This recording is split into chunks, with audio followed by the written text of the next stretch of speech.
Vacation, anniversary, birthday, turn up, and I'm gonna do better with recording. Giving me the side eye. I am. I'm gonna do better.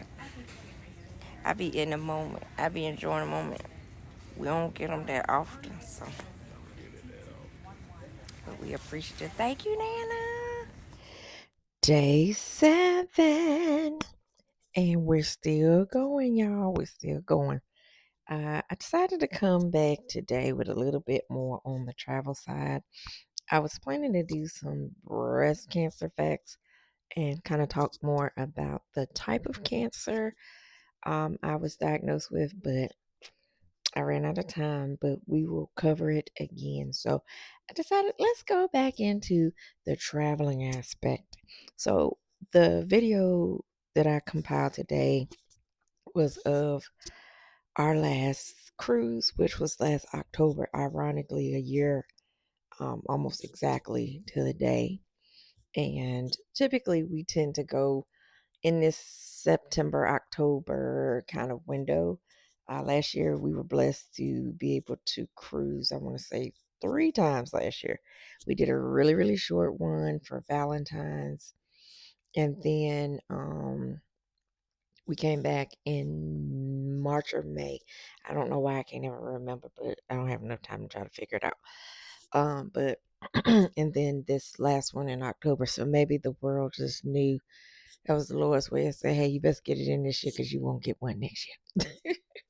And it seems like the weather has been so bad this hurricane season, which is typically when we go, which is our first tip, I guess. I'll go ahead and say, and that is hurricane season starts around this September date and goes into like January, February, if I'm not mistaken, or starts in the middle of July. But either way it goes, the prices for cruises are much lower because it is hurricane season and you're taking a chance of cruising and missing out on that of not being able to cruise because of the weather. But okay, so as you can see, we are having dinner. Um, and what we typically do, which goes into the second tip, is, and probably the first, if you are able to, if you have the opportunity where you don't have to worry about babysitting or things of that nature, and you can get to your port the day before, especially if you're not porting out of a city that you live in. So, like if you live in Florida and it's just a quick ride down the highway, then of course this doesn't apply to you. But when you're flying in, if you're going to fly in, I would always recommend the day before. If you have the opportunity to be able to fly out, maybe not the same day, then maybe the next day or later that same day. It relieves a lot of the anxiety of, am I going to make it to my trip? A lot is happening, as you can see. Like, if somebody was supposed to be cruising, let's say this week, with the upcoming storm in effect, a lot of the airports in Florida are closed or closing because it's a hurricane coming. So, and it's supposed to be one of the worst ones in a long time that they have had down there. So, that being said, granted, of course, if it's a hurricane coming, you're not going to travel. You're probably going to stay put because they're going to cancel. But on the off chance, I say it's just like, I think one of the times we cruised out of Orlando, probably the last time we cruised out of Orlando, there was something funky going on with the computer systems across all of the airlines. And what ended up happening is a lot of those places, a lot of those people had to stay, and there was nowhere to stay because it wasn't just Delta, it wasn't just a Southwest issue, it was across the board. But luckily, I keep track of those kind of things in the app, and I was noticing that our flight time just kept getting changed, and it was supposed to leave at 8, and then it got changed to 10, and then it got changed. So it just kept happening, and we got in really, really early, and we're always one of the first ones. We do our own self um, disembarkment. We do our own debarkation, rather. And so when we do do that, we get off earlier And a lot of times it's because we do have a morning flight, we do take that risk. But a lot of times Nana is ready for us to come and gather our children.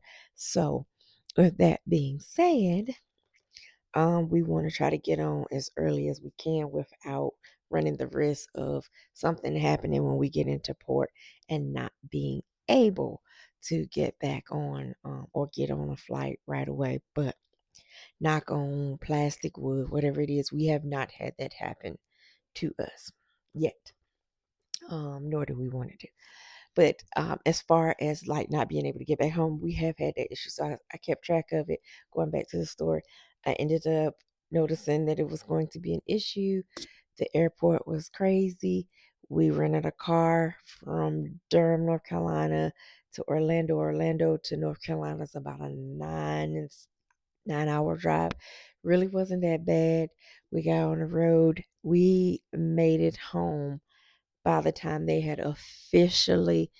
like just officially announced that they were not going to have that flight. So we were still been going back and forth in the airport trying to figure out how we were going to get home. We were home when they made the announcement. Um, so that was a plus, and it worked out for us. Long ride, unexpected, but at the same time, a blessing that we were able to do that. So one of the main things, if you can get there the day before, get there the day before, turn it into a day that you're gonna sightsee, or just make it another day that you just enjoy having an additional day in your vacation. Cover yourself if you are traveling by air. Um, the first thing that you want to do when you get on the ship now, look, one of the perks or one of the benefits of the panorama happening. Carnival used to have you stand out, and I don't know if that was across the board because, like I said, I've only traveled with Carnival, and you had to do the oh my goodness, why can't I think of the name of what it's called? When you first get on the ship, where they go over like what to do, and where to go if something happens to you. The muster drill. Oh my goodness. So they now do it where you watch a video on your phone and you check into your muster station just to say that you know how to get there. They show you the life jacket, and it's about a 15-minute process. It used to be you were standing like cattle out in the heat. You couldn't drink, you couldn't do anything. And if they didn't have people quiet like children in a library, then a lot of times they would not start. So that is no longer a thing. All you have to do is go there when you first get on the ship, because what they can't do is they can't leave the port until they know that everybody has checked in, and they know that you've checked in by your sailing sign card, by telling them your room number. Um, some other things that I kind of do want to point out is you want to do the muster drill. You cannot, a lot of times, get to your room earlier than 1 or 2, even if you are platinum, diamond, whatever it is, faster to the fun for Carnival.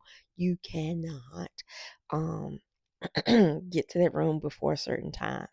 So for us, when we get to the port, we typically will give our luggage all to the porter and tip per bag. What you decide to tip is up to you. If you want your bag to make it, you might want to give them a little bit of a better tip. Is it right? Probably not, but I'm going to take my chances and give them a little coin so that I can get it. But make sure I have my bags. So I prefer not to have anything, because a lot of times we're getting on the ship, we're like one of the first people that can get on. We always get like the earlier time, because that is my preference. The traffic in Miami is bad. I have seen where people have missed their ship from dealing with the traffic because something is going on in that Bayside area, and they have the tunnels blocked off and you can't get in. Somebody's jogging, running, racing, doing something. That's not going to be us. This is where I'm going to end up stopping in just a little bit.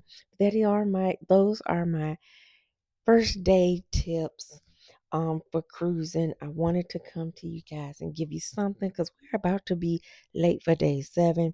But thanks for watching as always. Hit the like, comment, and share. I love y'all. Bye.